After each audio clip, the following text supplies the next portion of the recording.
El tema que vamos a hablar hoy es sobre la producción de hallazgos audiovisuales. Este sería el primer tema del curso y lo que vamos a hacer es un repaso conceptual de lo que es la teoría de las ayudas audiovisuales. Para iniciar, entonces vamos a proceder a leer cuál es la definición y tenemos que las ayudas audiovisuales son el conjunto de materiales y aparatos que facilitan a través de experiencias auditivas y visuales el aprendizaje. Una de las cosas importantes de las ayudas audiovisuales es que lo que nos permite es obtener respuestas auditivas y visuales para, o más bien mediante, algunas de las diferentes los diferentes documentos que podamos ir haciendo. ¿Qué es lo que nos permite una ayuda audiovisual? Primero que nada nos va a incentivar a los órganos sensoriales. Esto es que va a llevar el mensaje hacia uno de nuestros sentidos. El segundo es que nos va a aumentar la capacidad de asimilación y memoria. Esto lo vamos a ver más adelante. La tercera característica es que nos va a llamar la atención. Una ayuda audiovisual es mucho más adaptable que simplemente una clase magistral donde solamente estamos llegando a uno de los sentidos que sería el oído. Entonces, es importante también decir que las ayudas audiovisuales van a estimular el interés en los contenidos. Además, que es por lo que se llaman ayudas audiovisuales, son el soporte del expositor. Una persona que lleve una ayuda audiovisual elaborada va a permitir que el expositor tenga un hilo conductor de su charla o de su exposición, con lo que se va a permitir que no se desarrolle de una forma caótica o menos que la persona pierda el sentido de lo que está desarrollando en la exposición. Lo que mencionábamos de los sentidos es que las personas aprenden de acuerdo con cada sentido en un porcentaje específico. Esto también va a depender de cada persona, porque hay personas, por ejemplo, que no tienen el sentido de la vista, pero que han incrementado el uso de los otros sentidos. En una persona que no tenga un problema visual, entonces nos tenemos que el gusto va a darnos un 1% del aprendizaje, el tacto un 2% del aprendizaje, el olfato un 3%, el oído un 11% y la vista un 83%. Pero cuando combinamos el oído y la vista a través de una ayuda audiovisual, estamos logrando una posibilidad de aprendizaje de un 94%. Si tenemos presente esto, cuando hablamos de las ayudas audiovisuales y la retención, entonces vemos que la instrucción, cuando es verbal, después de 3 horas, usted va a tener un nivel de retención de un 70%. Pero después de 3 días, esa retención es de apenas un 10%. Si la instrucción se hace visual, entonces tenemos que después de 3 horas el nivel de retención es de un 72% y después de 3 días es de un 20%. Pero cuando combinamos la instrucción verbal y visual a través de un medio audiovisual, después de 3 horas el nivel de retención es de un 85%. Pero después de 3 días, esa retención es de un 65%. De acuerdo con la teoría de aprendizaje, se supone que después de 3 días, ese grado de conocimiento se hace permanente. O sea que si usted combina una respuesta audiovisual, usted va a tener una gran posibilidad de que haya una retención y es lo que hace que el aprendizaje se dé. Cuando consideramos las diferentes formas de aprendizaje, tenemos que a través de la lectura usted va a tener un 10% de aprendizaje. Si usted escucha, ese nivel de aprendizaje va a aumentar a un 20%. Cuando usted ve, aumenta un 30%. Pero si se combina el ver y el escuchar, la posibilidad de aprendizaje es de un 50%.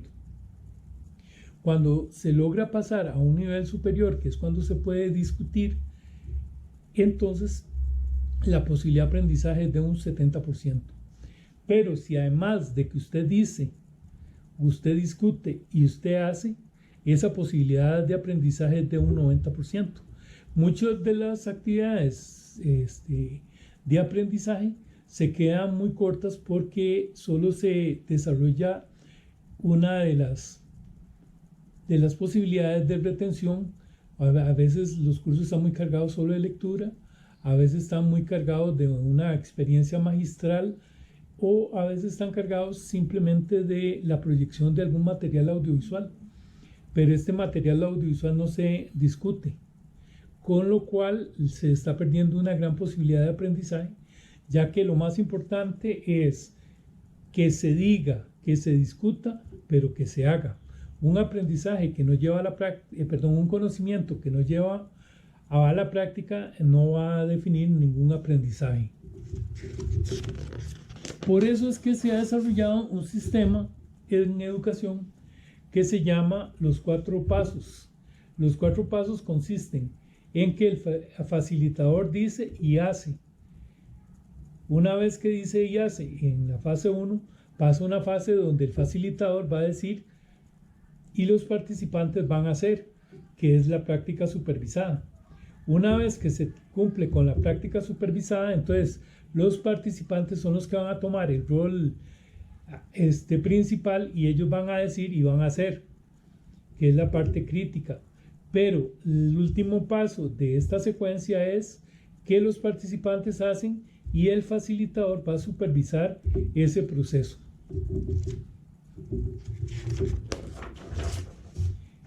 Para recapitular, vamos a decir que cuando se hace una ayuda audiovisual, lo importante es recordar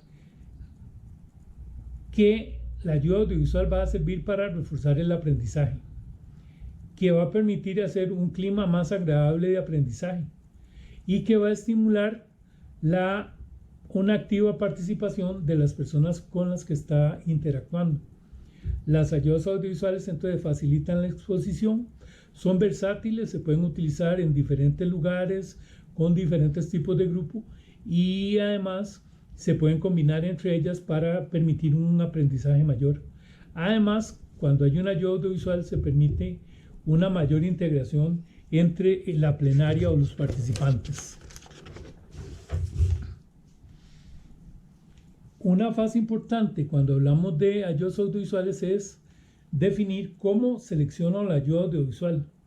Esta selección de la ayuda audiovisual se da primero a través de la definición de cuál es el objetivo de aprendizaje que tengo. Si yo tengo claro cuál es mi objetivo, entonces es más fácil saber cuál es el tipo de ayuda audiovisual que puedo utilizar. Pero también esa selección tiene que ver con cuál es el público meta al que yo me voy a dirigir. No es lo mismo hacer una ayuda audiovisual para un grupo de niños que hacer una ayuda audiovisual para un grupo de personas analfabetas o hacer una ayuda audiovisual para personas que ya han desarrollado otras capacidades de aprendizaje. Una anécdota que yo siempre cuento en este punto es el que una vez me tocó hacer un curso de metodología participativa y me inventé una serie de actividades de puro contacto. Cuando yo llego a la actividad, lo primero que veo es que el lugar donde íbamos a desarrollar la actividad estaba completamente libre, no había sillas ni mesas, y entonces yo dije, qué bonito, vamos a poder trabajar las actividades porque todo el espacio está amplio y era bueno. Pero resulta que cuando yo empiezo a ver, todas las personas que llegaron a la actividad iban en sillas de ruedas. Entonces había actividades que por desconocimiento de quién era mi público meta yo no podía desarrollar. Entonces es muy importante saber, bueno, a qué grupo me voy a dirigir, porque también esto va a definir cuál es la profundidad de los contenidos que yo voy a abarcar. No es lo mismo hablar con gente que ya ha desarrollado un proceso educativo en un tema a hablar con personas que van a experimentar ese tema por primera vez. El otro elemento tiene que ver con los costos. Ahora se facilita mucho el desarrollo de muchas actividades utilizando formas tan novedosas como un video o otras formas de trabajo, pero el costo de elaboración, por ejemplo, de un rotafolio, que es el mecanismo que estamos utilizando ahora, y un video, tienen costos completamente diferentes. Entonces, si yo tengo los recursos para hacerlo, puedo hacerlo, pero si no cuento con esos recursos, entonces tendría que limitarme a otro tipo de ayuda audiovisual. El elemento siguiente es la facilidad de hacerlo. En este momento, para hacer este video, yo tengo un problema. Yo soy de la vieja guardia, entonces no tengo mucha experiencia desarrollando videos.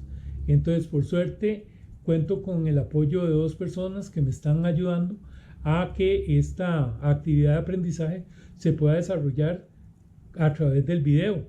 Pero si no contara con ellos como recurso, tal vez no podría hacerlo. El otro elemento es la facilidad de usarlo. En la metodología didáctica se habla mucho de que nosotros a veces nos ambientamos al desarrollo de una actividad porque está ahí. Por ejemplo, mucha gente utiliza un PowerPoint, pero ¿saben cómo elaborar ese PowerPoint? ¿Saben cuáles son las razones metodológicas que tiene que llevar la elaboración del PowerPoint? Entonces a veces nos damos cuenta que alguien está utilizando un PowerPoint y está utilizándolo de una forma que no es la más adecuada. El elemento siguiente tiene que ver con la facilidad de transportarlo. ¿Por qué? Porque hay ayudas audiovisuales que son de mucho peso o que son difíciles de cargar. Por ejemplo, en este caso, el rotafolio que yo uso, por el tamaño que tiene, yo lo puedo utilizar en varias actividades, lo puedo llevar hasta en un autobús y no tiene ningún problema.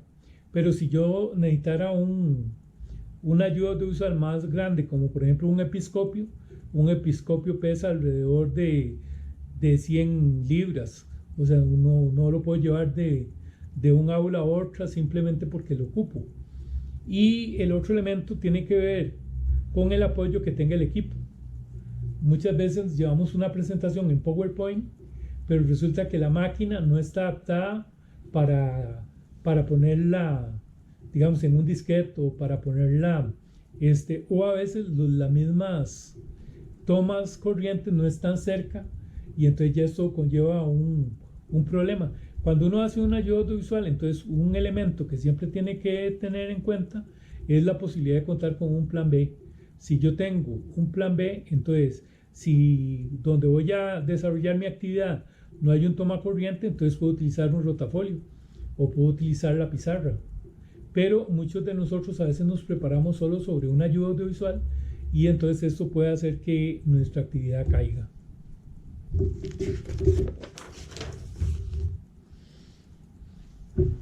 El elemento siguiente tiene que ver con la elaboración de las ayudas audiovisuales.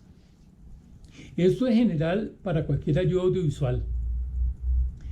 Entonces, el primer elemento cuando yo elaboro una ayuda audiovisual es tener muy claro cuál es el tema que yo voy a desarrollar. Generalmente, cuando hago la ayuda audiovisual, el tema se puede convertir en el título. Una vez que yo tengo definido cuál es mi tema, entonces voy a ver cuál es mi objetivo. Bueno, ¿qué es lo que quiero? No es lo mismo utilizar una ayuda audiovisual de una lámina, digamos de un PowerPoint, cuando esa lámina va a estar expuesta durante más de 5 minutos, porque entonces para eso se utilizan otro tipo de ayudas audiovisuales. Si yo voy a hablar de un presupuesto y hablar del presupuesto me va a llevar desarrollar una lámina que va a estar expuesta durante más de 30 minutos, entonces ahí lo más lógico es que yo utilice un cartel, no un PowerPoint ni otro tipo de ayuda audiovisual, porque la idea es que eso va a quedar expuesto durante mucho tiempo. Entonces cada ayuda audiovisual va a tener como objetivo que tenga la mayor posibilidad de estar en retención de la persona de la audiencia.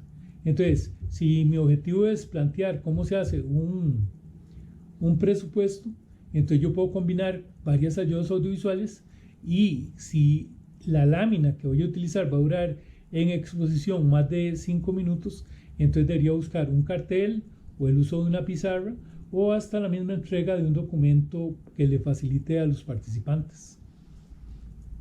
El otro elemento importante aquí sería la población, que fue lo que definimos antes. Si yo sé cuál es el grupo con el que voy a trabajar, entonces la posibilidad de tener muy claro la profundidad del tema que voy a hacer va a depender mucho de cuál es la población con la que estoy trabajando.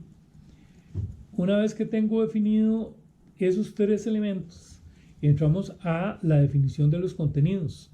La definición de los contenidos se hace primero en lo que podemos plantear como lo que es el guión literario. El guión literario es buscar la información lo más profunda posible, lo más veraz posible y lo más que no sea repetitiva. Entonces el desarrollo de estos contenidos es lo que me da a mí la elaboración del guión literario. De esa información yo voy a seleccionar cuáles son los contenidos que serían principales, cuáles contenidos son secundarios y cuáles son contenidos que son complementarios. Una vez que yo tengo la información documental, empiezo la elaboración de un preboceto, que es el diseño de algunos de las formas de diagramación con la que yo voy a plantear la ayuda audiovisual que voy a utilizar. La elección de estos prebocetos me van a llevar a un boceto, y este boceto es el boceto final que yo voy a elaborar y que lo voy a validar ya sea en forma técnica, que es la validación que yo hago con pares o con personas que conocen del tema para ver si lo que yo pienso que estoy diciendo es lo mismo que va a pensar otra persona con solo ver esa ayuda audiovisual. Cuando tenemos la validación técnica, pasamos a lo que se llama la validación comunitaria, que es validar el material con grupos de personas a las que se va a hacer llegar ese material, o sea, los beneficiarios del material que voy a elaborar. Tanto la validación técnica como la comunitaria muchas veces no se realizan, y entonces esto es lo que a veces lleva a que no se cumpla con los requerimientos del material. Una experiencia que nosotros tuvimos en el Ministerio de Salud fue la elaboración de un afiche para personas indígenas, y resulta que cuando se hicieron los materiales, que era casualmente sobre lavado de manos, aparecían las manos cortadas debajo de un chorro de agua con un tubo de llave. Cuando nosotros llegamos a la comunidad, nos damos cuenta que el agua ahí no era agua que llegara en una cañería con tubo de cierre, sino que el agua siempre estaba fluyendo. Y lo más interesante era que ellos ven a las personas como un ser integral. Entonces no se podían explicar cómo dos manos estaban sin un cuerpo y cómo esas dos manos se estaban lavando debajo de un chorro de agua. Esto se dio porque no conocíamos cuál era la población a la que nos estábamos dirigiendo, y también porque no realizamos una adecuada validación comunitaria. Con la validación técnica y la comunitaria, entonces nosotros vamos a recibir información para hacer los ajustes de ese material. Una vez que tenemos los ajustes, hacemos el trabajo de realización, que ya es el diseño final y la producción. Una vez que tenemos eso, hacemos la distribución de acuerdo con las necesidades que tengamos. El material debe ser nuevamente evaluado una vez que está a nivel comunitario. Se vuelven a hacer ajustes, y por supuesto que hay una etapa que llamamos etapa de seguimiento. De un medio audiovisual que se llaman de desarrollo masivo, o sea que van a un gran sector de la población. Si nosotros vamos a hacer un material audiovisual solo para un grupo específico, ya sea para una exposición, para una charla, para un trabajo específico, entonces puede que haya elementos de los que acabo de mencionar que no vamos a considerar a este nivel de profundidad. Las funciones que tienen las ayudas audiovisuales, según Henry Kanak, se refieren a 3 elementos. Lo primero, cuando hacemos una ayuda audiovisual completamente de forma documental, o sea, el material nos sirve para orientar sobre información que pueda estar a disposición de la población. La otra función se llama función analítica, que es cuando ese material nos va a servir a nosotros para una discusión, para fomentar una mayor profundidad en el tema, o sea, cuando nos va a permitir desarrollar una capacidad de discusión y análisis mayor. Y la otra función que tienen las ayudas audiovisuales tiene que ver con la parte estética, o sea, son materiales que se elaboran para dar una información a través más bien de elementos que sean bonitos, que a la gente le agraden.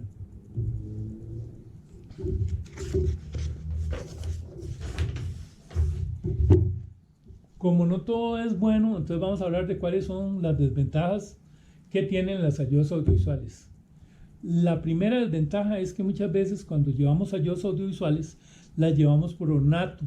Entonces este material sustituye o sirve como distractor del expositor. Entonces una desventaja es presentar materiales o cargar de materiales un espacio, y entonces estos van a ser se van a ver más resaltados que el mismo expositor, lo cual no es la idea de una ayuda audiovisual. El otro elemento es que hay que tener muy claro cuál es el objetivo de aprendizaje que yo voy a desarrollar. Si yo no tengo claridad sobre estos objetivos de aprendizaje, entonces difícilmente yo voy a tener una ayuda audiovisual que me permita desarrollar mi exposición para que esto sea un verdadero aprendizaje. Las ayudas audiovisuales deben ser bien pensadas, pero además deben ser bien elaboradas. Si usted no sabe dibujar, busque una persona que sepa dibujar. Si usted no sabe dibujar y tampoco puede buscar una persona que sepa dibujar, entonces básese en una fotografía, utilice otros medios que permitan que esa ayuda audiovisual sea bien elaborada. Una de las desventajas que hay cuando se elabora una ayuda audiovisual es que muchas veces tomamos un elemento que ya está hecho y entonces ese elemento no se adapta a las necesidades que nosotros tenemos. No deben ser saturadas. Una experiencia que yo tuve con una ayuda audiovisual fue una vez que fuimos a ver una conferencia y una señora pone un PowerPoint, pero resulta que abajo del PowerPoint aparecía un perrito que caminaba desde una casa hasta una taza de agua. La señora estaba haciendo una exposición, pero yo estaba más preocupado por ver cada cuánto iba a salir el bendito perrito de la caseta a tomar agua. Entonces se saturó la imagen con un elemento que era más bien un distractor. Entonces estos son el tipo de elementos que no nos podemos permitir. Además, el problema es que muchas veces nos basamos en una plantilla que ya está elaborada, entonces no podemos hacerle cambios a esa plantilla y entonces eso nos perjudica. Esto también tiene que ver con el color. Hay muchas ayudas audiovisuales que al utilizar mal los colores, entonces lo que hacen es que el color más bien funciona como un distractor, o como se ve en muchos PowerPoint, el fondo se satura tanto que cuando usted ve el mensaje no se puede leer porque el mismo color lo difunde, entonces no se puede leer muy bien. La otra desventaja es que cualquier ayuda audiovisual que usted debe utilizar debe ser conocida por usted cuando la va a usar. O sea, no lleve una ayuda audiovisual que usted no conoce cómo se usa, porque eso más bien lo que hace es perjudicar su exposición y perder credibilidad sobre quien está haciendo la exposición. Y lo más importante, el medio no va a sustituir nunca el mensaje. O sea, si usted va a llevar un medio audiovisual simplemente por rellenar, entonces va a perder la preponderancia de su mensaje sobre el medio. Una de las actividades que muchos docentes hacemos por desconocimiento es, por ejemplo, proyectar una película. La película dura más de 1 hora, pero cuando se hace la plenaria dura 5 minutos. Hubiera sido mucho mejor utilizar un medio como una palabra generadora,